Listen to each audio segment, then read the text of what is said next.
The moment the FBI raided the quiet little house at the end of Willow Creek Road, nobody expected to find her standing there, calm, barefoot, and smiling like she'd been waiting for them. Agents rushed in with guns drawn, shouting commands, but she didn't flinch. Her name was Emily Carter, America's favorite neighbor, kind-hearted volunteer, loving wife, and the woman the FBI believed had just pulled off one of the boldest deceptions in modern true crime history. But the scariest part? She looked each agent in the eyes and said softly, almost kindly, "You're too late." Seconds later, something happened. Something so shocking that the lead agent froze mid-step, unable to decide whether he was staring at the greatest criminal he'd ever chased, or the most misunderstood woman alive. And before anyone could react, Emily made a move no one in that room expected. But to understand how she fooled everyone, even the FBI, we have to go back to where it all began, long before Willow Creek, long before the raids, back when Emily Carter was just a woman everyone adored, the woman no one suspected. Emily wasn't born dangerous. At least, that's what people would say later, when her face appeared on every news network across the country. They showed her school pictures first, soft brown eyes, a shy smile, freckles she tried to hide with her fingers. They talked to her neighbors from childhood who described her as gentle, sweet, and the kind of kid who brought soup to your doorstep if you were sick. And it was true. She was kind, maybe too kind. She grew up in a small Indiana town where everyone knew every birthday, every argument, every burnt batch of cookies. Life was quiet, simple, full of potluck dinners and front porch stories. Emily loved stories. Her father read mystery novels to her every night, and she used to ask him why people made bad choices. His answer never changed. Because sometimes, sweetheart, kind people get pushed too far. Emily carried that sentence with her throughout her whole life. In school, she was a helper, holding the door for teachers, tutoring younger kids who struggled with reading, rescuing stray animals, and begging her parents to keep them. She wasn't the smartest kid, not the most confident, but she had a heart everyone trusted. And that trust? That became her strongest weapon later. When she met David Carter at age 24, she thought her life had finally landed in the warm, safe place she always wished for. David was a firefighter from Chicago. Big laugh, kind eyes, a man who always paid for the person behind him at drive-thrus. Emily fell for him fast. They married a year later, moved into a quiet suburban neighborhood, and started building a life that looked perfect from the outside. But perfect things can crack quietly. The first crack came the night Emily found a note slipped under their front door. It wasn't a love letter, or a threat, or anything dramatic. It was only a folded sheet of notebook paper with 7 words. "You don't know who your husband is." Emily stared at it for a long time, her heart fluttering like a trapped bird. She waited for David to get home from his shift, waited to show him, waited for him to laugh and say someone was messing with them. Instead, he went pale, too pale. He told her not to worry, told her it was a prank, told her to forget it, and she tried. She truly did. But some things don't stay buried. 2 weeks later came the second crack. Small, but sharper. Emily was cleaning the living room when she found a stack of mail David had hidden inside an old showbox. Most of it was simple, boring, nothing special. But at the very bottom was a medical bill addressed to someone named Daniel Carter, a name David had never mentioned. She asked him again. This time he didn't get pale. This time he got angry. Not violent, but frustrated, tired, almost defensive, like someone being accused of something much worse. He said Daniel was his cousin, said it was a mistake, said he didn't want to talk about it because it was family stuff. Emily wanted to believe him, because believing him felt easier than imagining he was lying. But the cracks kept growing. The third one came when Emily discovered he had a second phone. It wasn't hidden well, just tucked behind a stack of old tax papers. She only found it because she was looking for spare batteries. She turned it on. It buzzed instantly with a message from an unknown number. "We need the files. Deadline is close." Her hands shook as she read it again and again, trying to make sense of it. Files? Deadline? What files? Why did David need 2 phones? Why was someone threatening him? That night she didn't confront him. Instead, she sat in the dark living room long after midnight, staring at the glow of the streetlight through their curtains. She wondered whether this was how people fell apart, not all at once, but piece by piece, until the truth was too tangled to pull free. But Emily didn't want to fall apart. She wanted to fix things. She always wanted to fix things. And that desire, the same kindness that made her bake cookies for sick neighbors, will become the seed of the plan that fooled the entire FBI. But before we get there, another strange thing happened, something small enough that most people would forget but important enough that Emily remembered every detail. An old woman moved into the house across the street. Her name was Mrs. Alden. She wore heavy sweaters even in warm weather, walked with a cane decorated with tiny painted flowers, and smiled like she knew secrets no one else did. Emily brought her a plate of brownies on the first day, because that's what she did for everyone. Mrs. Alden studied her carefully. "You have soft eyes," the old woman said quietly. "Soft eyes make people underestimate you." Emily laughed politely. "I'm not sure anyone underestimates me. I'm pretty normal." Mrs. Alden tapped her cane. "Oh no, dear. Kind people are never normal. They are dangerous in ways even they don't understand." Emily didn't know what to say, so she just smiled, said good night, and walked back home, never imagining that this woman, this fragile stranger, would one day play a major part in the incident that stunned the entire country, because Mrs. Alden was not who she appeared to be. And soon Emily wouldn't be, either. As the weeks passed, David grew distant. He stayed late at work. He avoided questions. He locked his phone. He jumped whenever someone knocked on the door. Emily tried to keep the peace, tried to remain patient, tried to cling to hope. But something heavy settled over the house, like a storm preparing to swallow everything. Then came the night that changed everything. It started quietly, too quietly. Emily was preparing dinner. Simple pasta, garlic bread, nothing fancy, when she realized the house sounded wrong. There was no TV noise, no footsteps, no humming from the bathroom. David always hummed. She checked each room. Empty, empty, empty, until she reached the attic. She never went up there. David always said it was messy, full of old boxes, not worth cleaning. But now she heard muffled sounds behind the door, a thump, a rustle, something that didn't belong. Her fingers trembled as she pulled the string, and the attic ladder unfolded slowly, groaning under its weight. She climbed. The air smelled like dust and something metallic. A dim bulb glowed above, flickering. And there, sitting on the floor surrounded by stacks of old documents and a laptop she'd never seen before. Oh, it was her husband. And he wasn't alone. Beside him was a briefcase, locked, scratched, stamped with a government seal Emily didn't recognize. Her heart thumped loudly in her ears. "David," she whispered. He spun around, eyes wide, face pale, not with guilt, with fear. "Emily," he hissed, "you shouldn't be here. You need to go, now." She took one step forward. "What is all this? What's happening? You're scaring me." He looked toward the window like he was expecting someone to appear outside. "Please, just listen to me. I can fix this, but you need to leave the house right now. Go to Mrs. Alden's and don't come back until I—" But before he could finish, headlights swept across the yard. More than one, maybe 5, maybe more. Emily's breath caught in her chest. "David, who is that?" He swallowed hard. "The people I never wanted you to meet." The next moment happened so fast Emily barely had time to understand it.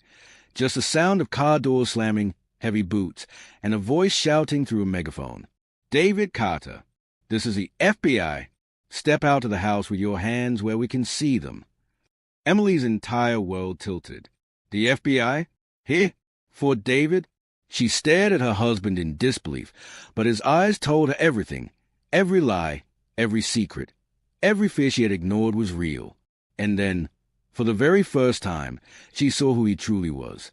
But what she did next, that was the moment that would make her infamous. That was the moment that fooled the entire country.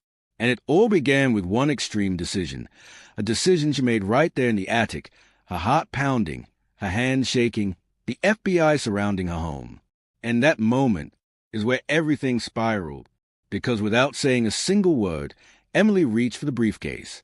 And the entire world, David, the FBI, the neighbors watching from their windows, was about to learn what a kind woman was capable of.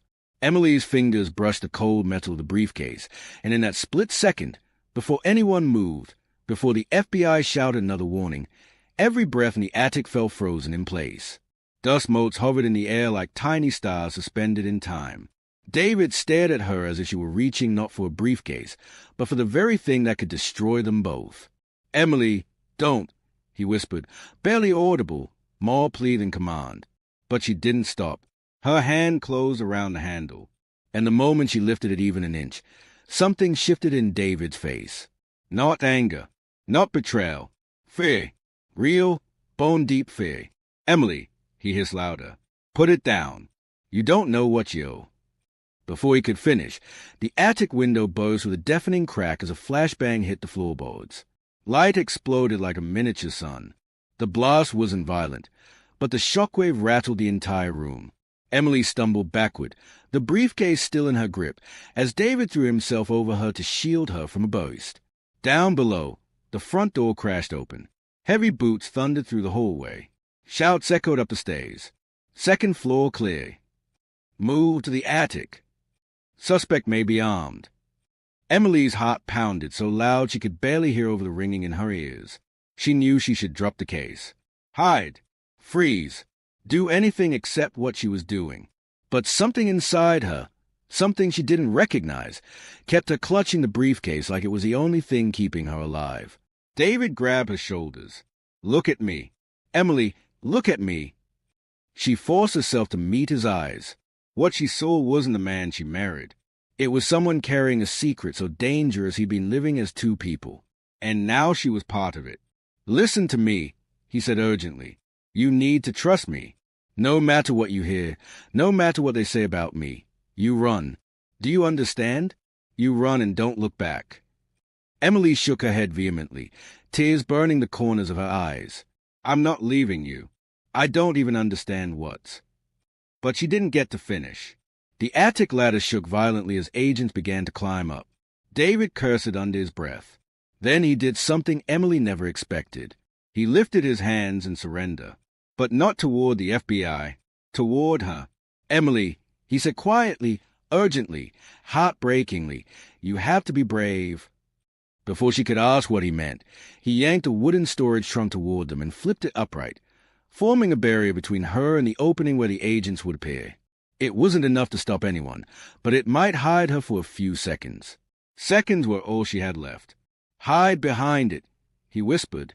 "Don't move. Don't speak." Emily shook her head again, trembling. "I don't want to hide. I want to help you." David gave a bitter, sad smile. "You already are." There wasn't time to argue. The agents reached the attic. Flashlights blinded the room. One wrong move, one wrong twitch, and they'd fire. David took a deep breath, then stepped into view, hands raised. Emily crouched instinctively behind the trunk, hugging the briefcase to her chest, her heart thudding like a drum against the metal. "Hands where we can see them," an agent barked. "They're up." David shouted back, "Step toward us. Do not reach for anything." David obeyed, moving slowly, his eyes flicking once, just once, toward the trunk hiding Emily. That tiny glance said everything. "Trust me. Stay hidden.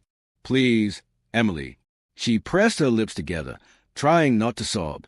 Then she heard a click. Handcuffs. "David Carter, you are under arrest for." Emily didn't hear the rest, because at the exact moment the agent began reading his rights, one detail hit her like a blow. They weren't looking for her. They didn't know she was here. The attic was dim, dusty, cluttered, easy to miss a terrified woman hiding behind an old trunk. But that wouldn't last long. Not when they searched the house. Not when they checked every corner. Not when they realized the briefcase was gone. Emily had maybe 1 minute, 2, if she was lucky, before they swept the attic fully. She swallowed hard. Her skin tingled with adrenaline. Every instinct she'd ever had, be kind, be gentle, be honest, suddenly quieted beneath a single, sharper instinct she didn't know she possessed. Survive. She took a slow breath, her fingers tightening around the briefcase. If she stayed here, she would be found. If she ran downstairs, there were too many agents. If she called out now, David's sacrifice would be for nothing. And if the briefcase really was as dangerous as he seemed to think, then she was holding something people might kill for. The thought hit her with cold clarity. This wasn't about David anymore. This was about something much bigger. She peeked over the trunk. The agents had David halfway down the attic ladder. None of them were looking in her direction. They had no idea she was even in the house. Their radios crackled constantly. Check the basement. Clear the dining room. Secured main hallway. Emily scanned the room desperately. The only other exit in the attic was a tiny ventilation hatch on the far wall, barely big enough for a child, definitely not big enough for her, unless she made herself small. Very small. Her father used to say she had bird bones, light, narrow shoulders, small frame. She hated hearing that as a kid, but right now, it might save her life. She crawled silently toward the vent. Every creak in the floor felt like it echoed through the whole city. Her breath came in shallow, careful puffs. The attic's low ceiling forced her to crouch awkwardly, but she didn't stop. When she reached the hatch, she pulled gently. It moved. Dust rained down in a soft cloud. Emily coughed silently, then inhaled through her sleeve. She pushed harder. The hatch opened just wide enough to reveal a narrow drop between the walls. Not safe, not smart, but safer than being caught. Without giving herself time to hesitate, she slid the briefcase through the opening first. It fell onto the insulation with a dull thud. Then she lowered herself through, wincing as it scraped her elbows. She squeezed her shoulders together, twisting her hips, trying not to panic. For a moment she got stuck, panic rising in her chest like water filling a sinking boat. She pushed harder, breath shaking, and fell through, landing on her side. The space was tight and pitch dark except for a sliver of moonlight leaking through a crack in the siding. She grabbed the briefcase and began crawling along the narrow corridor between the walls, boards pressing into her knees and palms. Above her, she heard muffled voices in the attic. Check behind those boxes. Is this everything? Where's the briefcase? Her blood ran cold. She crawled faster. The narrow space eventually widened into a section above the garage, where a loose panel led to the rafters. Emily pushed it aside and climbed down, dust covering her clothes, her hair tangled, her hands shaking violently. She reached the garage floor quietly. No agents here yet. A small miracle. She grabbed David's old jacket hanging on a hook, slipped it on to hide the dust, and tucked the briefcase underneath it. She forced the garage door open just enough to slip out, and stepped into the cold night. Lights flashed. Sirens wailed. Agents crowded the front of the house. No one noticed a woman slipping out the side, hugging the shadows, walking with quick but controlled steps. Emily crossed a neighbor's yard, then another, keeping to darkness, avoiding windows. She didn't run, not yet. Running drew attention. Running shouted guilt. Walking quietly with purpose, that looked normal. Every step felt unreal, like she was floating through someone else's nightmare. The briefcase felt heavier with each block she put between herself and the flashing lights. Eventually, she reached the edge of a small wooded area behind her street, the place where kids rode bikes and teenagers snuck off to smoke. She ducked behind a cluster of trees at last. Only then did she allow herself to breathe. Her hands shook uncontrollably. Tears fell silently, hot against her cold cheeks. Her mind spun with questions she couldn't answer. What was in the briefcase? Why was David hiding it? Why was the FBI after him? Why did he tell her to run? And most terrifying of all, why was she suddenly the only person holding a secret powerful enough to terrify federal agents? Emily curled her knees to her chest and pressed her forehead against them, trying not to fall apart. But she couldn't sit long. A branch snapped nearby. She gasped, tightening her grip on the briefcase. A figure stepped through the trees.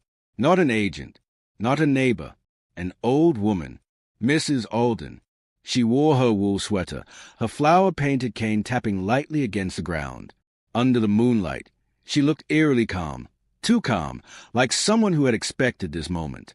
Emily's breath hitched. And Mrs. Alden? What are you? How did you? The old woman held up a hand for silence.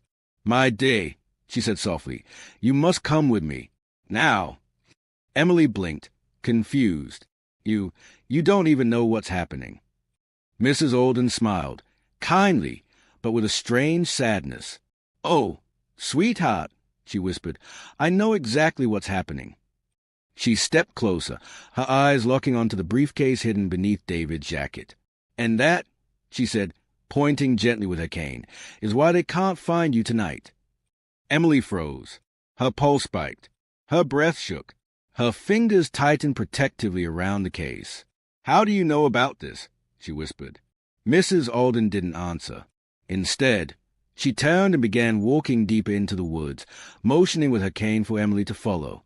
Every instinct Emily had screamed against it. But another instinct, the one she'd been forced to listen to tonight, told her she had no choice. She stood, wiped her face with her sleeve, and followed the old woman into the shadows. They walked for several minutes until the woods opened into a clearing behind an abandoned cabin, one Emily had never noticed before. Mrs. Alden stopped at the door. Inside, a single lantern glowed softly. Emily hesitated. Why are you helping me? Mrs. Alden turned slowly, her eyes reflecting the lantern light. Because, she said quietly, you are not the only one your husband kept secrets from. Emily's stomach dropped. What do you mean? Mrs. Alden leaned closer, lowering her voice. Before the FBI showed up tonight, I received a message from someone I haven't heard from in 20 years. Emily swallowed. Who? The old woman smiled faintly. Someone who knew your husband long before you did. Emily's breath caught. A chill ran through her. Mrs. Alden, who are you? The old woman's expression softened. My name isn't Alden. She paused. And I'm not your neighbor. Emily staggered back a step, heart racing. The old woman motioned toward the briefcase. That thing you're holding, my dear, she exhaled slowly, has ruined better people than your husband. Emily's knees nearly buckled. What's in it? She whispered. Mrs. Alden opened the cabin door. I'll tell you everything, she said softly. But if you want the truth, you must be brave enough to hear it. Emily clutched the briefcase to her chest. She took one step toward the cabin, and in that exact moment, a gunshot cracked through the night. The bullet hit the tree next to her, splintering the bark inches from her face. Emily screamed, stumbling backward. Mrs. Alden's eyes widened. Inside! Now! Emily ran toward the cabin, heart pounding, but another bullet whizzed past her shoulder. Voices shouted from the woods. Flashlights flickered. Boots pounded against the ground. They weren't FBI. They were someone else. Someone faster. Someone darker. Someone who had been waiting for her to run. Emily reached the cabin door, and the moment she crossed the threshold, a shotgun blast lit up the trees behind her. Someone was hunting her, and they weren't going to stop until they had the briefcase. The house felt too quiet. Not the normal kind of quiet that made you appreciate a peaceful evening. This was a heavy, suffocating quiet, like a blanket pressed over your face. Like something was waiting. I stood in the doorway of our bedroom, the scene from earlier replaying in my mind like a broken reel. The way my wife had stood over my father, the way the knife clattered, my mother's scream. I kept hearing that metallic echo. My wife, Sarah, sat on the edge of the bed now, shoulders slumped, fingers trembling against her knees. The late evening light pushed through the blinds, striping her skin in thin bars of golden shadow. She looked as if someone had unplugged her soul. Do you want water? I asked softly. She shook her head. I want to explain, but I don't know how. Her voice cracked like thin ice. And even then, part of me, some deeply wired instinct, felt the wrongness. Not guilt, not fear, something else. Something I couldn't name yet. I stepped inside, closing the door behind me. It clicked shut, sounding louder than it should have. You can start anywhere, I said. Just tell me what really happened. She lifted her eyes to me. The look she gave was not confusion, not panic, almost calculation, as if she were measuring what to say, how much to reveal. Your father wasn't supposed to be home, she said quietly. The words hit me like a cold slap. What does that mean? It means, she whispered, that your father saw something he wasn't meant to see. A chill crawled up my spine, cold and sharp. Sarah, I said, stepping closer. You're scaring me. Tell me what you mean by that. I didn't mean to hurt him. She grabbed my hands suddenly, gripping them so tight I felt my pulse throbbing in my palms. I was protecting you. All of us. I knelt in front of her, trying to catch her gaze. Protecting us from what? She swallowed hard, throat tightening. Her lips trembled, yet still I sensed she was withholding something, carefully selecting every word. From him. The room seemed to tilt a little. My father. I asked, "You're saying he wasn't who you think he was?" Her grip tightened. He was following me, watching me, for days. My breath hitched. Following? Watching? My father? It made no sense. He barely left the house after the accident that wrecked his knee. He could hardly climb the stairs without groaning like the floorboards. What are you talking about? I asked, trying not to let my voice break. My father can barely move without help. I know what I saw, she whispered. Every night for the past week, someone was standing outside our window. The same height, same build, same way of standing. I recoiled slightly. Why didn't you tell me? I did, she snapped. I tried, but you said I was stressed, tired, making things up. I swallowed guilt. Yes, I had brushed her fear off once. The night she woke me whispering that someone was standing on the lawn. But I looked, and found no one. Even if someone was there, I said carefully, why would you think it was my father? Because last night, she said, voice lowering to a trembling whisper, I saw his face. A silence followed that felt like a hell breath in the lungs of the house. But there was something wrong with her timeline. Something that didn't add up. Sarah, I said slowly, my father hasn't left the living room after 8 p.m. since his surgery. I help him to bed. I sit with him. You know that. I know what I saw, she repeated, shaking now. He was out there, staring at me through the window like he wanted to hurt me. Her body trembled violently. Tears spilled, but I wasn't sure they were purely emotional. They felt performative. Something was off. Something behind her eyes didn't match the panic in her voice. Then why would he chase you into the kitchen? I asked, why would he confront you? Her lips parted, but no answer came. For the first time since this nightmare began, I wondered, was she lying? Or worse, did she believe something that wasn't real? Before I could speak again, someone knocked on the door. 3 slow, deliberate knocks. My stomach dropped. Sarah stiffened like a statue. We already knew who it had to be. My mother. I stood and opened the door. She looked 10 years older than she had this morning, eyes swollen, face blotched and pale. She stared over my shoulder at Sarah with an expression I couldn't read. Fear, anger, grief, all braided together. Can I speak to you? She asked softly. I stepped out into the hallway. She closed the door behind us, leaving Sarah alone inside. She's lying, my mother said immediately, voice trembling. Whatever she told you, she's lying. Mom, you think I don't know my own husband? You think he'd hurt her? She shook her head. She stabbed him. I saw it. And she didn't look afraid. She looked cold. A strange pressure wrapped around my ribs. I think she may be confused, I whispered. She says he was stalking her. My mother stared at me like she didn't recognize her own son. Your father couldn't even stand without help. How could he stalk anyone? I know, I said quietly. I know it doesn't make sense. But she's saying he was watching her at night. My mother's face shifted, not with confusion, but with something that looked eerily like recognition. What? I asked. What is it? She hesitated, and that hesitation was worse than any answer she might have given. I didn't want to mention it, she said, but 2 nights ago I woke up and he wasn't in bed. I froze. What? I checked the bathroom, the kitchen. He wasn't there. I found him standing at the bottom of the staircase, completely still, staring upward, like he was sleepwalking.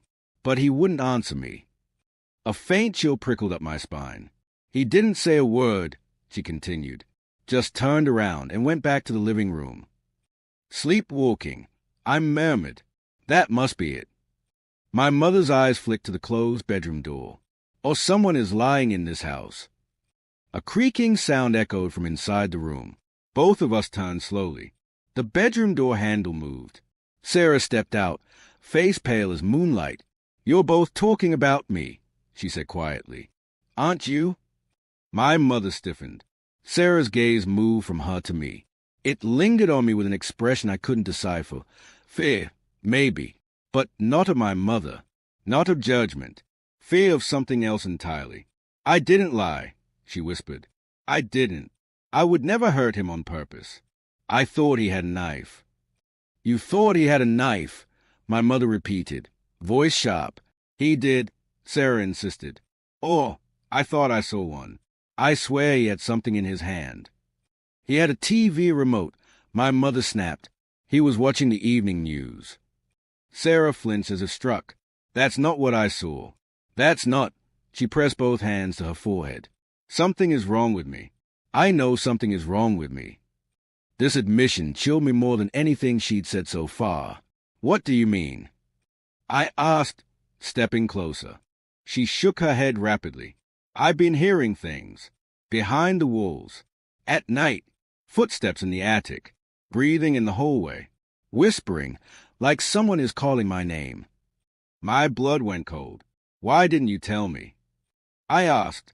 "Because I thought it was stress. Or maybe I was being paranoid." She swallowed. "But I saw your father outside. And tonight, he came at me with something in his hand. I swear he did." My mother's breath hitched. "Your father was unarmed," she whispered. "I know what I saw, too." The silence that fell was heavier than before. Thick, suffocating. Sarah began shaking, tears rolling again, but now her expression changed. Her eyes glazed, unfocused. Her lips parted slightly, as if she were listening to something the rest of us couldn't hear. "Sarah." I stepped toward her again. She lifted a trembling finger. "H.E.'s back." My heart stopped. "What?" "He's in the hallway," she whispered. "Right behind you." A jolt shot through me so violently that I spun around, breath locked in my throat. But the hallway was empty. Nothing but shadows stretching across the wooden floor. My mother made a choking sound. "Stop it," she said to Sarah, voice shaking. "Stop this." "I'm not lying," Sarah said, tears streaking down her cheeks. "He just walked past you. He's going upstairs." My mother's hand flew to her mouth. I felt the hair on the back of my neck stand up. "There's no one here," I said firmly. "Sarah, look, there's no one." "He's on the stairs," she whispered. "You don't see him, but I do." My mother stepped backward toward the wall, trembling. "You need help," she whispered. "Professional help." Sarah's expression twisted. "I don't need help. I'm telling you the truth. Why won't anyone believe me?" "Because," my mother whispered, "your truth keeps changing." The tension snapped like a pulled wire. "I'm done," Sarah said, voice suddenly flat, emotionless. "I'm not staying in this house another night." She turned and walked into the bedroom, grabbing her bag from the chair. "Sarah, wait!" I stepped in front of her. "We need to figure out what's happening. We can't split up now." "I'm not safe here," she whispered. "And you won't be safe either if you stay." "Safe from what?" She stared at me for a long moment, too long, before speaking. "From the thing wearing your father's face." A shiver knifed through my spine. My mother made a horrified sound. "What are you saying?" I demanded. "That wasn't your father in the kitchen," she whispered. "It looked like him, sounded like him, but the eyes, they weren't human." My mother staggered backward. "Enough!" she cried. "You're sick. You stabbed him, and now you're inventing monsters to justify it." Sarah's expression softened suddenly, as if pitying her. "I'm not inventing anything," she said. "Your husband died 3 days ago." My mother froze. "What did you say?" "You didn't know," Sarah whispered. "But I did. I've been seeing his shadow move on its own, hearing his footsteps when no one else was awake." She stepped closer to my mother. "The thing in the kitchen wasn't your husband. It was inside him."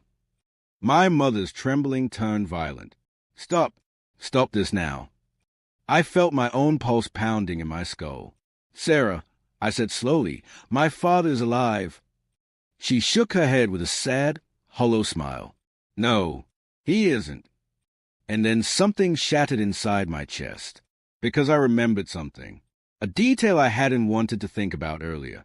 When we found him bleeding on the kitchen floor, gasping and clutching his chest. His eyes were open, but there had been something strange. Something that bothered me all night. His pupils dilated far beyond normal.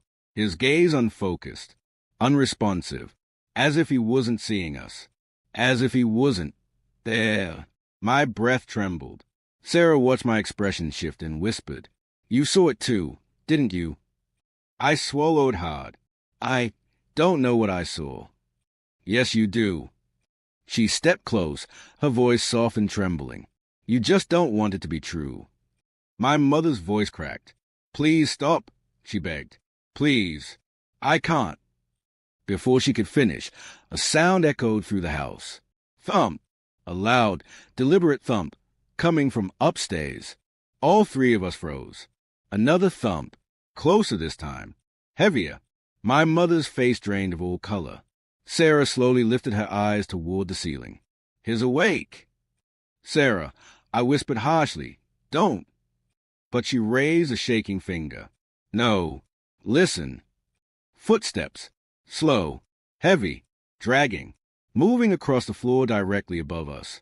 The three of us stood rooted to the spot, breath shallow, hearts in our throats. My mouth went dry. It's just the house, I whispered. Old wood. But I didn't believe my own words. The footsteps moved toward the top of the staircase. Stopped. Silence swallowed the hallway. Then, creak. The first stair moaned underweight. Sarah grabbed my arm, nails digging into my skin. He's coming. My mother choked back a sob. Another step. Then another. Slow. Deliberate. We stared at the dark mouth of the hallway, breath locked in our lungs. One more step creaked, and then the faintest whisper floated down the stairs. A whisper that made my entire body numb. Sarah. My mother screamed. Sarah crumpled to her knees, hands over her ears. I took one desperate step forward. But what I saw at the top of the stairs froze me solid. A hand. My father's hand. Butt blackened. Stiff. Veins dark as ink. And slowly, agonizingly slowly, another hand gripped the banister. Then his face leaned into view, half hidden in shadow. I knew instantly, instinctively, whatever was standing there was not my father. Not anymore. And as its dead gaze settled on me, it smiled. Sarah didn't breathe. Not because she forgot how, but because her body refused to obey her. Her lungs locked themselves the way a child locks a bedroom door during a thunderstorm. Tight, terrified, waiting for the noise to pass. But nothing was passing. The figure on the stairs, the thing wearing her father's face, was still there, still climbing, and every step was slow enough that she could hear the fabric of his clothes shifting. She could hear the soft tap of his fingernails scraping the railing. And worst of all, she could hear him trying to breathe like a human, as if practicing. Sarah, it whispered again. Not Dad's voice. Not even close. The imitation slipped, like a child failing to match a melody. It sounded too slow, too smooth, too deliberate. Her legs finally unlocked. She stumbled backward, grabbing the bedroom doorframe, nearly tripping as she yanked herself inside. She slammed the door and threw her whole weight against it. For a moment she waited for the banging, the heavy fist, the shaking wood, but none came. The whole way stayed silent. That silence felt even worse. She backed away from the door until her calves hit the edge of her bed. Her hands shook uncontrollably, her mind scrambling to make any sense of what she had just seen. It looked like her father. Same flannel shirt, same hair, same strong shoulders. But the movements were wrong. The timing was wrong. The breathing was wrong. And the eyes. She squeezed her own eyes shut, trying to push the memory away. Because those eyes were dead. Empty. Like someone had painted the color on but forgotten to give them life. It was like staring at a puppet that believed it had fooled her. She needed to call the police. She needed to run. She needed. Her thoughts stopped abruptly when the soft, slow footsteps began again. Not on the stairs. Right outside her bedroom door. Tap, tap, tap. Her heart hammered hard enough she could hear blood rushing in her ears. She backed away until she hit the opposite wall, her hands lifting without thinking, palms out like she could hold back whatever was coming with the force of fear alone. Then the footsteps stopped. Silence. Sarah. This time the voice was almost right. Almost. The pitch was closer. The rhythm steadier. But the tone, the warmth, still wasn't there. It was like the thing was learning, improving. She covered her mouth and shook her head violently. Go away. Go away. Go away. The doorknob twitched. Then it twisted. She sucked in a tiny gasp. But the door didn't open. The knob rotated one way, then the other, then back again, like the creature didn't understand how it worked. The metal rattled softly, as though being tested. A sudden jolt hit the door. Not a knock. Not a bang. A bump, gentle and confused. Then another bump. And another. It was like the creature was pressing its head lightly against the wood. Like it was smelling her through it. Sarah couldn't take it anymore. She shot across the room, grabbed the lamp from her nightstand, and unplugged it with a trembling yank. Her legs moved before her brain processed a decision. A survival instinct shoved logic aside and took control. She threw open the window. Cold air burst into the room. Her backyard looked dark and endless. Branches swayed. A distant streetlight flickered. She had two choices. Face whatever stood behind the door. Or jump. She didn't think. She just gripped the window frame and swung one leg outside. Then another sound froze her in place. Footsteps again, but this time farther away. Moving down the hallway, then down the stairs, then toward the kitchen. She blinked in confusion. Why was it leaving? Was it giving up? Was it distracted? No, it wasn't distracted. It was looking for another way in. Her breath caught. The back door. The one that didn't always latch properly. The one she told her dad to fix months ago. Suddenly she wasn't so sure she should jump, because the moment she did, she might land right in front of it. And that thing would be waiting. She pulled herself back inside, slid the window shut without locking it, afraid the clicking noise would give her away, and grabbed her phone off the nightstand. Her fingers moved blindly, fast, desperate. She dialed 911. A voice answered instantly. 911, what's your emergency? Her throat tightened. She whispered, someone's in my house. The operator spoke calmly. Are you in a safe place right now?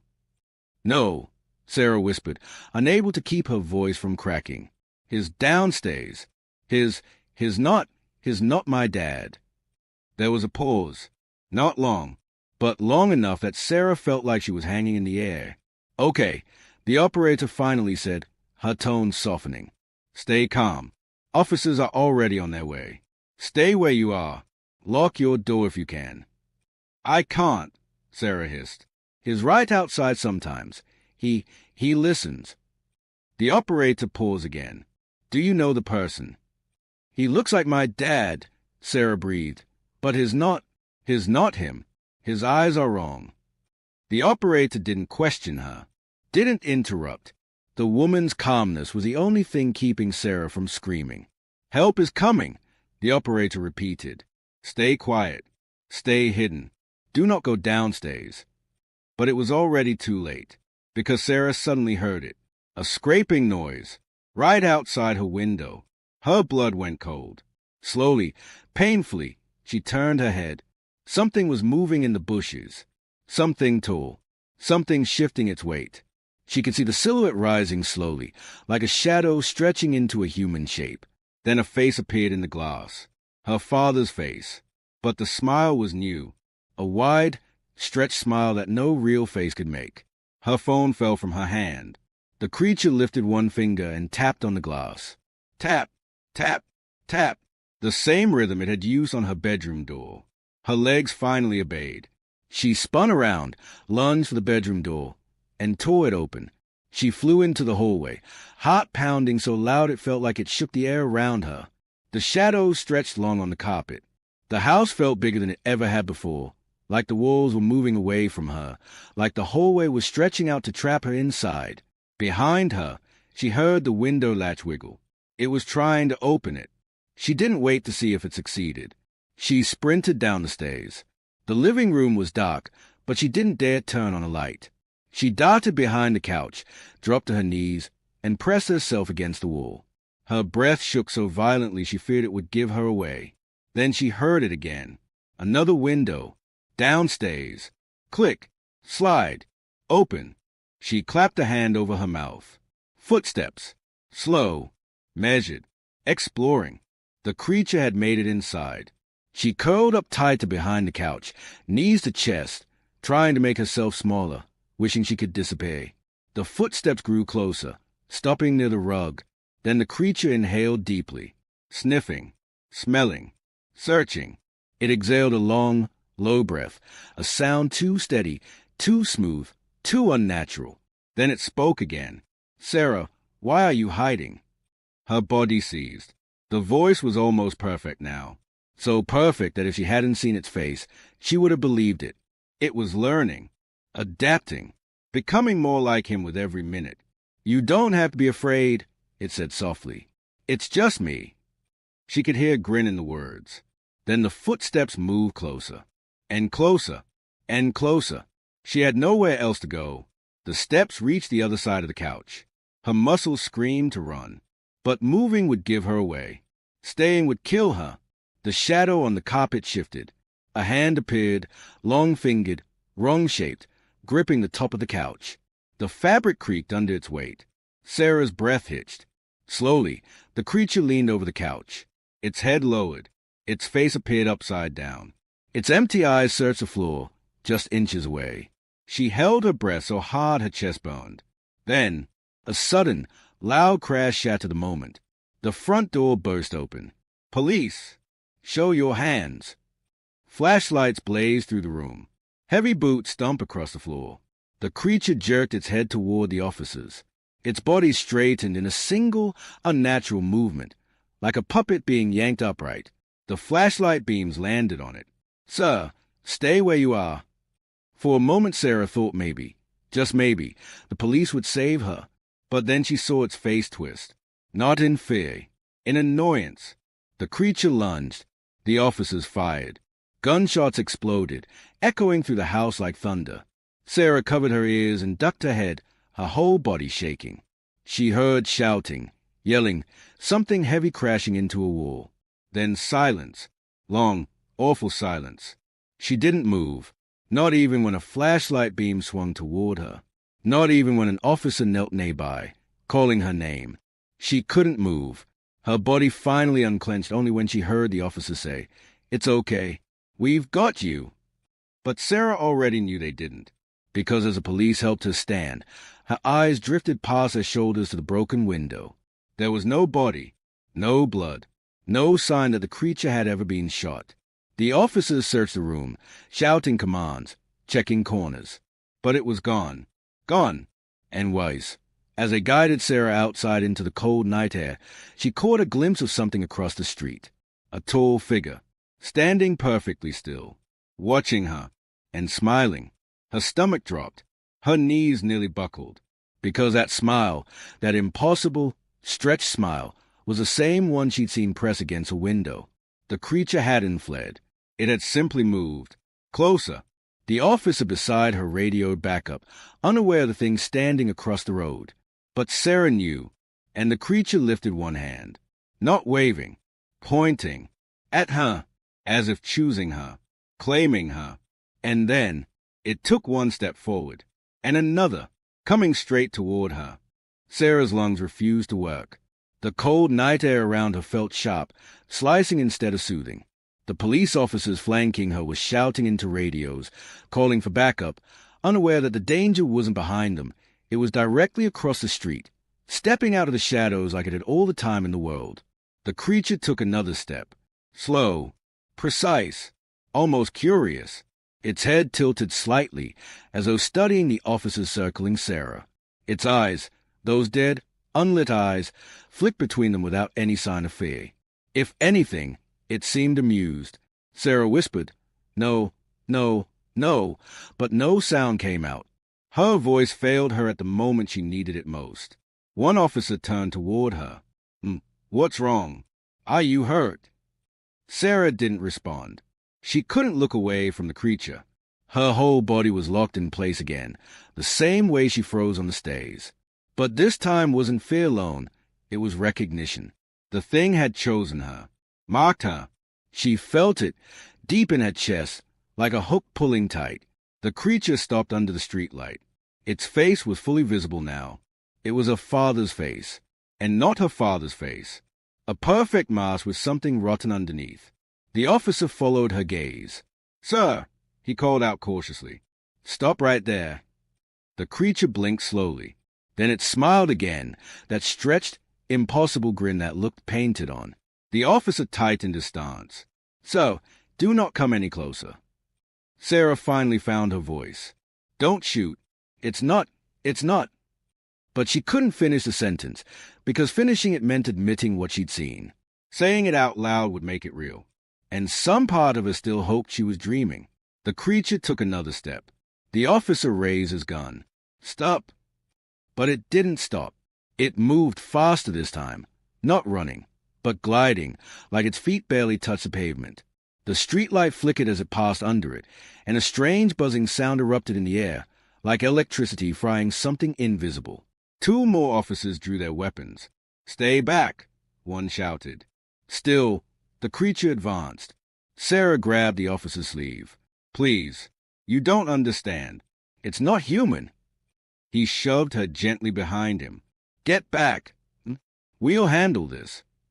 But they couldn't. They had no idea what they were dealing with. The creature paused again, as if deciding something.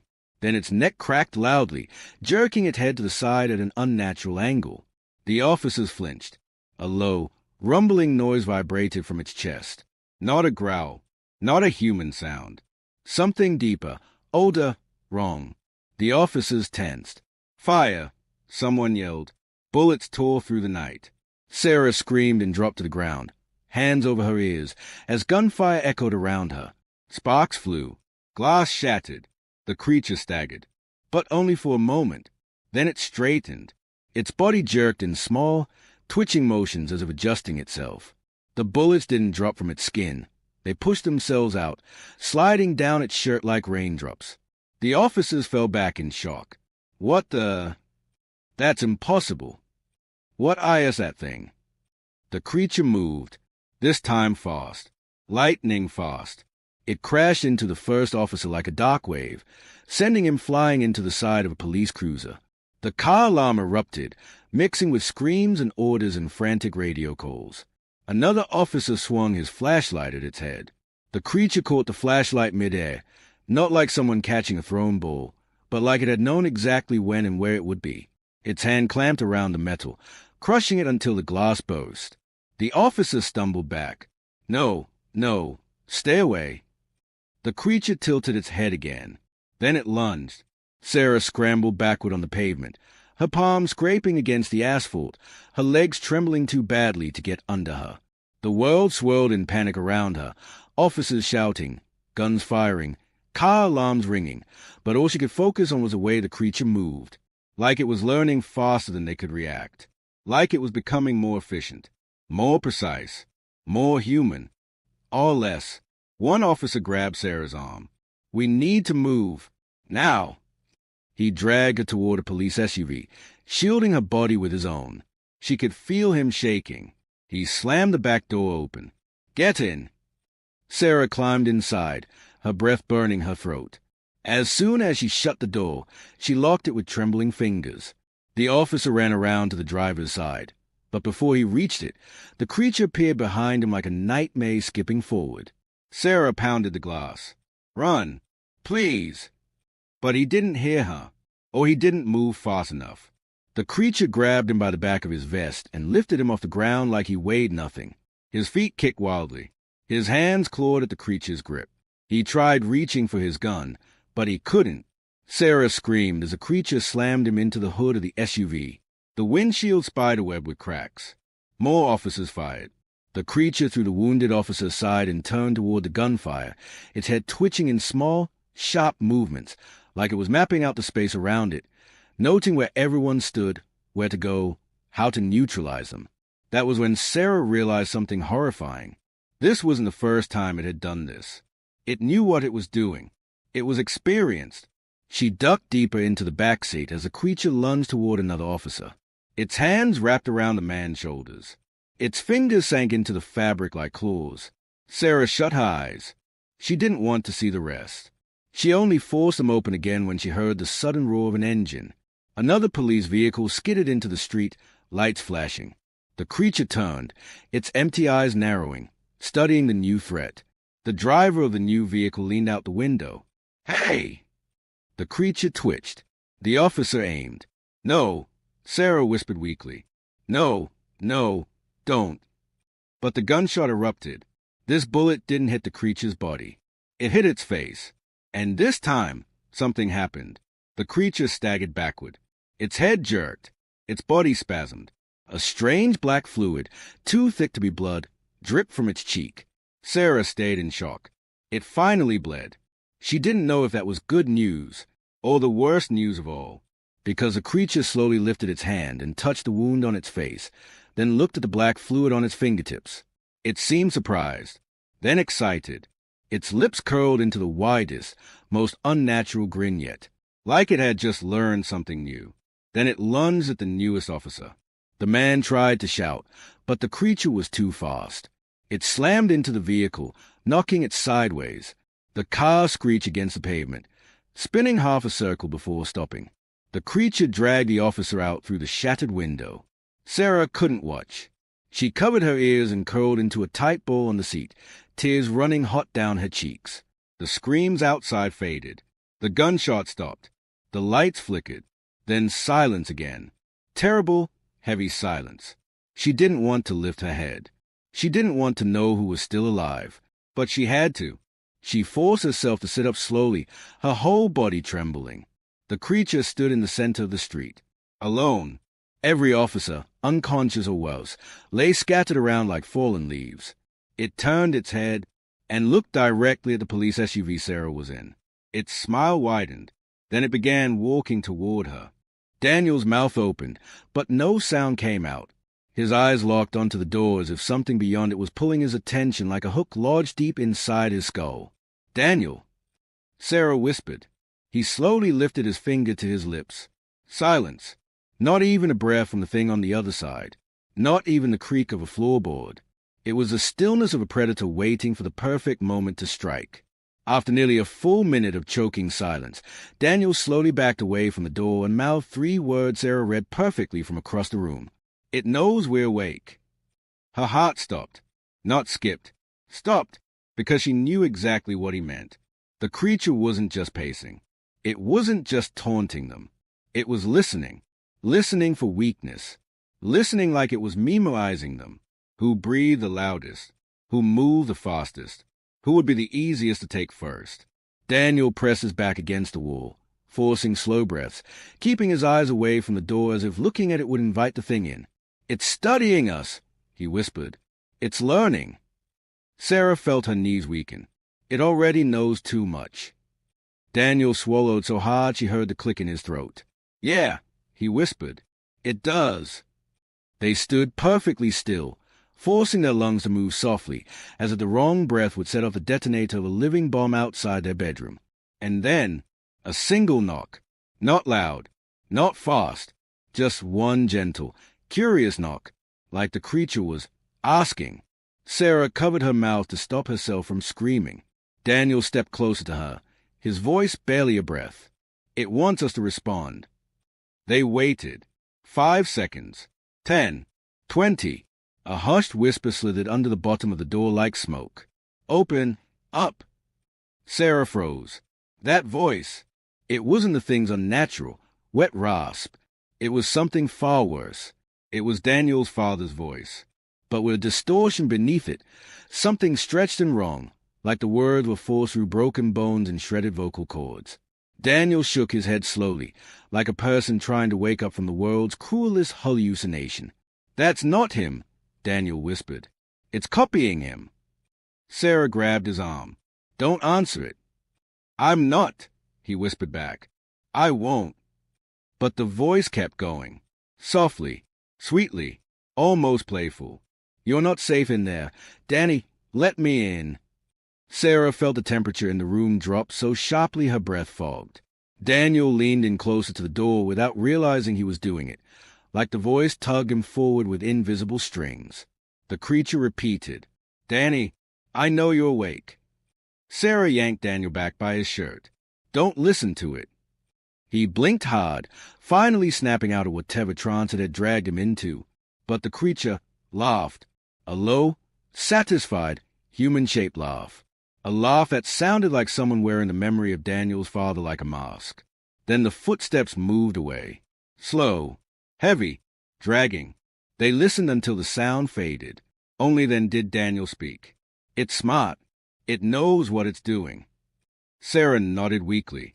"And it knows your father's memories." He didn't respond. He didn't need to, because they both knew exactly what that meant. The monster hadn't simply taken Daniel's father's body. It had taken his mind, his voice, his past, his everything. And now it was using all of that to get to them. The less extreme event, the plan they never wanted to make. An hour slipped by, maybe two. Time had lost meaning inside Faye. Daniel finally spoke, sitting with his back against the bed frame, staring toward the dark hallway. "We can't do another night like this." Sarah nodded. Her entire body trembled from exhaustion. "I know. We need to leave. I know. But we can't together." Sarah jerked her head up. "What?" "No, absolutely not." "Sarah." "No." She stood up, voice shaking but firm. "I'm not letting you stay behind. Not for 1 second." Daniel rubbed his face, eyes hollow and wet with frustration. "It wants me more," he whispered. "You said so yourself." "That doesn't matter." "It does." His voice cracked. "You nearly died last night because it wants me. Because it wants to finish what Teva started in my father." He looked away, ashamed of the words, ashamed of the truth. "It's focused on me," he said. "If I stay here and draw it away, you and Emily can escape." Sarah grabbed his face with both hands and forced him to look at her. "We don't split up," she whispered. "Not for anything. Not even this thing." Daniel stared at her for a long moment. Then he broke. Tears filled his eyes. And in a voice so small it sounded like a child asking for comfort, he whispered, "I'm scared, Sarah." She crushed him in her arms. "I know," she whispered. "Me too." For the first time since this nightmare began, they let themselves fall apart, but only for a little while, because fear didn't erase responsibility, and responsibility didn't erase love. They needed a plan, and they needed one now. Daniel wiped his face, took a deep breath, and laid out the plan quietly. "At dawn, we run." Sarah nodded. "It's our only chance." "The creature is weakest in sunlight," Daniel whispered. "Or slower. Or whatever we saw yesterday. Something changes. We can use that." They sat shoulder to shoulder, whispering strategies, whispering hope, whispering the kind of fragile courage that only exists when you've already survived more than you thought possible. Eventually, their eyes grew heavy. Sleep came for them both. Soft, broken, temporary. They slept pressed together, facing the door, just in case the monster returned. Extreme event. Dawn comes, and so does something else. When Sarah opened her eyes again, the sky outside had turned a faint, pale blue. Morning. Survival. Hope. Daniel was already awake, sitting at the edge of the bed, breathing fast, ready to move. "Sarah," he whispered, "it's time." She nodded. They gathered Emily's small bag. Daniel pocketed the only weapon they had, a kitchen knife. It wasn't enough, but it was something. They walked toward the bedroom door slowly, quietly, every breath measured, every footstep controlled. Sarah reached for the doorknob. Daniel grabbed her wrist. "You ready?" he whispered. "No," she admitted, "but let's go anyway." Daniel nodded. She turned the knob. Slowly, softly, the door creaked open. Everything was silent. No footsteps, no breathing, no mocking voice. Daniel gave her a small nod that said move. They stepped into the hallway. 1 step, 2 steps, 3 steps. Almost there. Almost free. The staircase was only a few feet away. The front door just beyond that. Sunlight spilling through the windows. Safety. Hope. Escape. Sarah exhaled shakily, the first hopeful breath in hours. But then, something dripped. A wet, heavy drop, right onto Daniel's shoulder. He froze. Sarah's eyes moved upward. Slowly. Terrified. Praying she wouldn't see what she already knew she would. And there, hanging upside down from the ceiling like a twisted spider clinging to rotting wood, was Daniel's father. Oh, what was left of him. Covered in blood, eyes open. Dead. Very dead. Because the thing wearing him was standing behind them, breathing, smiling. And in Daniel's father's stolen voice, it whispered, "Going some way?" Daniel didn't move. Couldn't move. Not with the creature's cold breath drifting across the back of his neck like icy, invisible fingers. Sarah's heart slammed so hard against her ribs, she felt like it might crack bone. The creature stood behind them, but Daniel's father's dead body hung above them. Two versions, two horrors, two reminders that nothing about this nightmare followed the rules of the living. Sarah didn't dare breathe. Daniel didn't dare blink. The monster's voice came again, soft, almost playful, carrying the twisted sweetness of a father teasing a child, only poisoned, rotted, wrong in every way. Leaving so soon, Danny? Sarah tightened her grip on the knife handle until her knuckles turned pure white. The creature leaned closer, slowly, smiling. Daniel's father's face, or the memory of his face, twisted into something like a grin, stretching too wide, too sharp, too hungry. Daniel whispered without turning his head, "Don't move." The creature inhaled deeply, as if smelling the fear pouring off the both of them. You've grown stronger," it whispered in Daniel's ear, its voice melting between human warmth and monstrous rasp, just like he did right before he broke. Sarah's stomach knotted. The creature was taunting Daniel with his father's suffering, with whatever had happened before the man had died. It knew everything, every fear, every memory, every wound, and now it was peeling those wounds open like old scars. Suddenly the hanging corpse above them twitched, just a little, just enough to prove that the dead weren't really dead here. Sarah's eyes flew upward. She wanted to scream. She wanted to run. She wanted to do anything except stand there frozen. But Daniel finally turned his head an inch, just enough to see it. The creature, wearing his father's shape like a cheap Halloween costume, pale skin stretched over something much taller and leaner, bones bent at angles no body should bend, eyes reflecting hunger rather than humanity, and a smile that said it had been waiting for this moment, waiting to trap them between the dead and the living nightmare. Daniel swallowed. "Get away from us."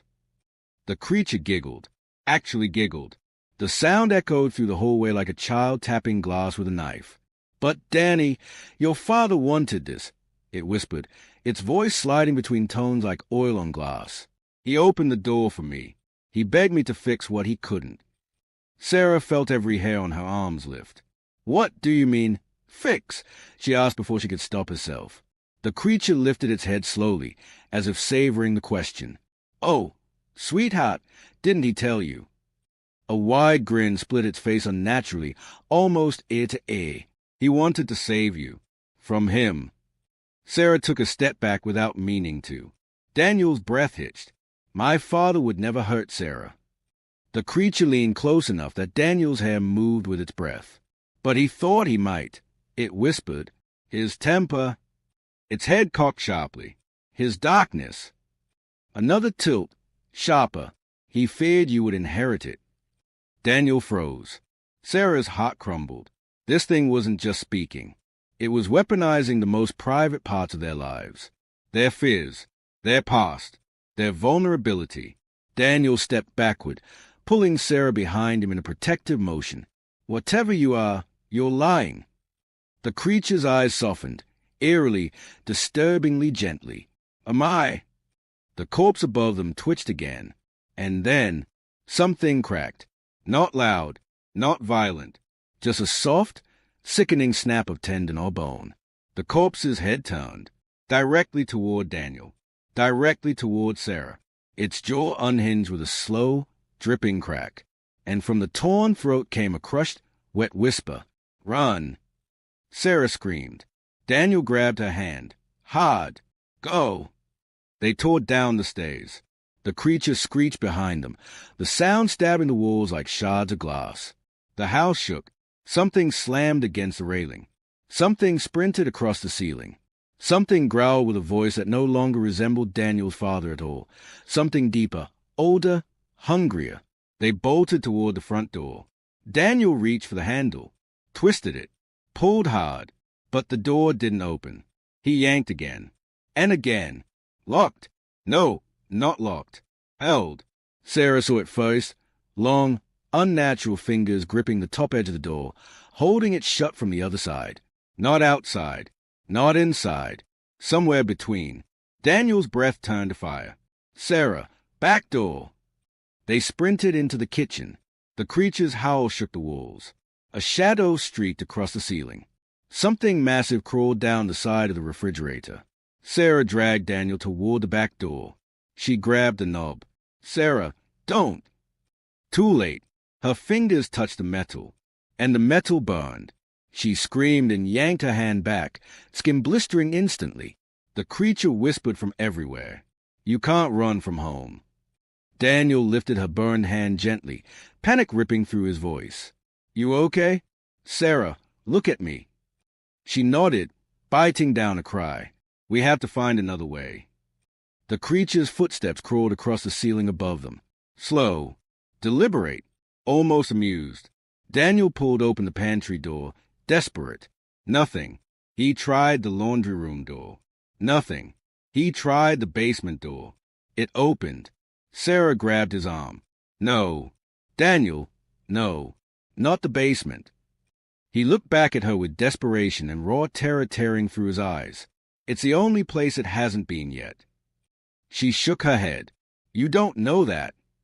He didn't answer, because deep down, she was right. He knew it. She knew it. The creature knew it. The house knew it. But they had no choice. Not with the thing's claws scraping the ceiling directly above them. Daniel pulled her into the basement stairwell. Sarah followed. The door slammed shut behind them. Darkness swallowed everything. The less extreme event, trapped below ground. Daniel flicked on his phone flashlight. A thin, shaky beam of white light cut through the darkness. The basement smelled of dust and wet stone. Unfinished. Cold. Quiet. Too quiet. Sarah's voice trembled. Daniel, it's a basement. There's no way out. Yes, there is. What? Where? He moved deeper, scanning the walls. My dad worked down here a lot. He said something about a crawl space he used to store old tools. Sarah blinked through the dim glow. A crawl space? Yeah. It connects under the foundation. If we can get inside and make it to the far side, we come out behind the house. The sunlight's hitting that side heavily. Sarah felt a small flame of hope spark inside her. A tiny one. Fragile. Barely alive. But real. Daniel kept the light steady, checking the far wall. Boxes. Old furniture. Sheets covering shapes. A rusted toolbox. Cobwebs stretching like thin ghosts across beams. Finally, he stopped. There! Sarah saw it too, a small wooden hatch near the floor, half covered by a dusty tarp. Daniel pulled the tarp away. The hatch had a metal latch, rusted with age. Daniel tugged it. It didn't open. He pulled harder. Still nothing. Please, come on, he whispered, voice breaking. Sarah put her hand on his back. Try together. They pulled. Harder, harder, and crack! The latch snapped. The hatch door flew upward. A rush of cold air hissed out of the darkness below. Sarah covered her nose. It smells like dirt. Daniel nodded. And freedom. He shined the phone light down. A narrow tunnel stretched into darkness, barely big enough for someone to crawl. Sarah swallowed. It wasn't ideal, but it was hope. Daniel turned to her, holding her shoulders. You go first. I'll follow right behind. No, you first. Sarah, please, if anything happens, you need to be there to pull me out. He hesitated, then nodded. Okay. He leaned in and kissed her forehead. "You're the bravest person I've ever known." She shook her head. "I'm terrified." "That's why you're brave." They knelt by the hatch. Daniel took a deep breath, then another. Then he positioned himself and began to slide into the crawl space. Sarah waited until his legs disappeared into the darkness. "Daniel." "I'm here," his muffled voice answered. "Follow my light." She took one last breath of basement air and crawled into the darkness after him. The earth pressed in around them. Cold dirt walls brushed their arms. Roots dangled like thin fingers. Dust and soil filled the air with a dry, suffocating smell. The light ahead of her was the only thing keeping her from panicking. Daniel, her anchor, her hope, her everything. "Almost there," he whispered. "It opens up a little ahead." Sarah nodded even though he couldn't see her. She crawled faster, pulled by determination, by fear, by love. But then, something above them creaked. Not the house, not wood. Something heavier, something crawling. Sarah froze. "Daniel," she whispered. He paused. "Yeah." "Do you hear that?" He listened. For a moment, there was nothing. Then, scrap. Something dragged its claws across the basement floor, directly above the crawl space. Daniel whispered sharply, "Go." "Sarah, go now." Sarah crawled faster, and faster. The ceiling above them cracked softly. Soil trickled down. Daniel pushed her forward. "Hurry." The creature's growl vibrated through the dirt. It had found the basement. It had found the hatch. It had found them. Sarah could see a faint glow ahead, sunlight seeping through cracks at the end of the tunnel. Almost there. Almost. When suddenly Daniel screamed, "Sarah, run!" Something grabbed his ankle, hard, pulling him back into the darkness. Sarah screamed. Daniel's light flickered violently. The tunnel shook. The creature roared. And then the earth above them collapsed, right between them, separating them, sealing Daniel behind a wall of dirt, and Sarah alone in the tunnel. His voice became a muffled, distant echo. "Sarah, run. Please, run." Sarah didn't think. She couldn't think. Not with Daniel's screams muffled through a wall of packed earth and the creature ripping through the basement above him like a hurricane hunting a single heartbeat. Her lungs burned. Her elbows scraped raw against stone and dirt as she crawled faster than she ever believed her body could move. The tunnel narrowed, compressed, squeezed the breath out of her chest. But sunlight was coming. Real sunlight, leaking through the cracks ahead in thin, hopeful threads. "Daniel!" she screamed, her voice shaking so bad she could barely recognize the sound. From the other side of the collapsed earth, his voice came back, faint, choking, desperate. "Go! Sarah, go! I'm right behind you." She knew he was lying. She knew his voice wasn't right. Too airy, too strained, too far. But she crawled because he told her to. She crawled because she loved him. She crawled because if she didn't, neither of them would survive. Behind her, the tunnel trembled like something massive was forcing its way inside. The creature wasn't waiting. It wasn't pacing. It wasn't teasing. It was coming. And in Daniel's father's voice, warped, broken, stretched like skin pulled too tight, it whispered, crawling closer. "Almost got you." Sarah sobbed, not from weakness, from pure animal terror. She grabbed the last stretch of dirt and clawed at it, ripping fistfuls of earth until a sliver of daylight cut across her face. It was enough. She pushed her head through, then her shoulders. Then she dug her nails into the wood frame around the exit and forced her body out. Her torso slid free, then her legs. She fell face first onto the cold, dew-covered grass outside. Fresh air hit her lungs like a miracle she didn't deserve. Her body trembled uncontrollably, dirt thick in her fingernails and hair, the taste of soil in her throat. But she was out, alive, outside. But Daniel. She scrambled to her feet and spun around. The crawl space entrance gaped open like a wound. Dark, still, silent. "Daniel!" she shouted, dropping to her knees. "Daniel, I'm here. Come on." For a long moment, nothing happened. No movement, no sound. Just a soft breeze of early morning brushing against the tall grass. Then, A hand shot through the opening. Sarah screamed and scrambled backward, heart exploding in her chest. "Sarah, help me!" Daniel's voice cried from below. She crawled forward again, reaching for his hand. But something was wrong. His hand wasn't moving right. Stiff, bent wrong, pale, too pale. She froze. "Daniel, let me see your face." Silence. Then Daniel's voice, too gentle, too calm. "Just pull me, sweetheart." Every instinct in Sarah's body screamed. Every hair on her skin stood up. Every nerve begged her not to touch him. "Daniel," she whispered through tears, "say something only you would say." Another terrible silence. Then the hand twisted, snapped, bent backwards unnaturally, and in a deep, ancient voice that had nothing human left in it, it rasped, "Love is such a weakness." Sarah recoiled, screaming as the creature's hand lunged for her ankle. She kicked wildly, hitting bone, hitting flesh, hitting something that screamed in two voices at once. She scrambled backward, slipping in the grass, sobbing, sprinting away from the crawl space.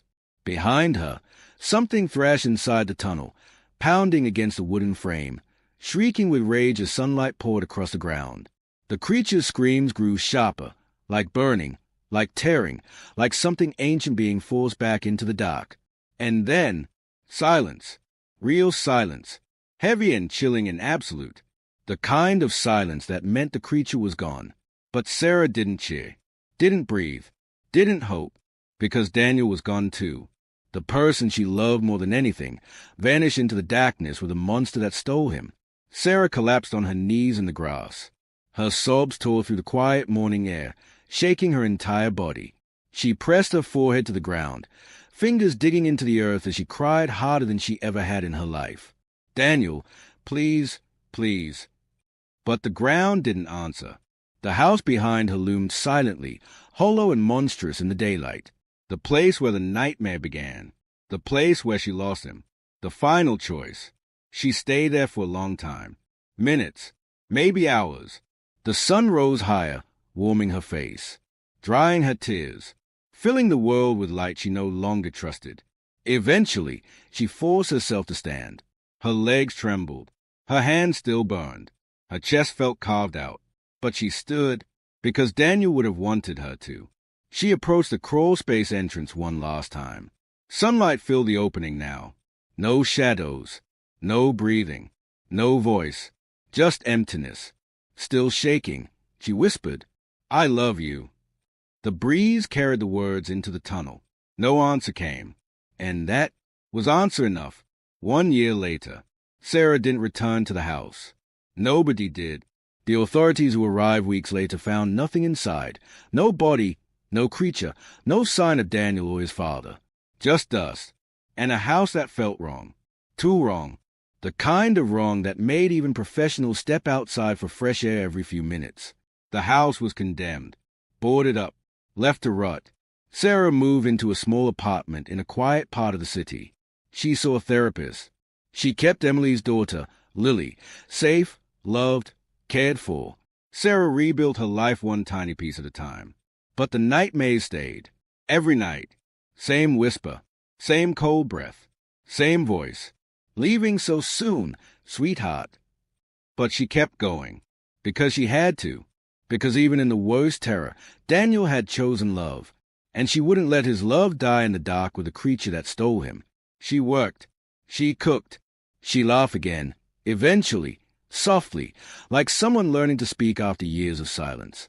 Lily grew taller, happier, safe.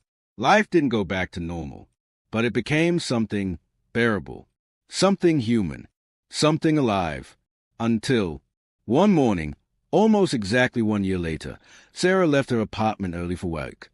She walked down the quiet hallway, unlocked the mailroom door, picked up the usual bills, then froze. A small, dirt-stained envelope sat on top of her mail, her name written in shaky handwriting. The handwriting she knew better than her own. Daniel's handwriting. Her breath caught. Pain punched through her chest. Her knees nearly buckled. With trembling hands, she opened the envelope. Inside was a single piece of paper, smudged with soil, wrinkled, barely legible. 3 words. Don't forget me. The world tilted. The whole way spun. Sarah covered her mouth with her shaking hands. Because this wasn't a threat. It wasn't a trick. It wasn't the creature mocking her. She knew that handwriting. She knew those words. She knew that plea. Daniel had written them. How he wrote them. When he wrote them. Where he was now. Those were questions she didn't have answers for. But the message was clear. He was still out there, somewhere between the world of the living and the world of the monster that stole him. Still fighting. Still holding on. Still trying to come home. Sarah pressed the paper to her chest and cried. Not out of fear. Not out of grief. But out of something else. Something she hadn't felt in a long time. Hope. Final ending. Full resolution. Sarah never went back to the house. But she never stopped believing Daniel was alive in some way, held, trapped, or fighting that ancient darkness in whatever strange space existed beneath their world. Every morning, she folded his note carefully and placed it near her bed. Every night, before sleeping, she whispered the same promise into the dark. I won't forget you. I won't stop trying. Because love couldn't save him before. But maybe, just maybe, love could guide him home someday. And until then, she lived. She healed. She protected Lily. She learned to trust sunlight again. Because the nightmare was over. But the memory wasn't. And neither was Daniel. Not as long as she remembered him. Not as long as she held on to hope. Not as long as the world between theirs and his still allowed a message to slip through. 3 words. Fragile. Haunting. Beautiful. Don't forget me. And Sarah never did. Do subscribe for more stories.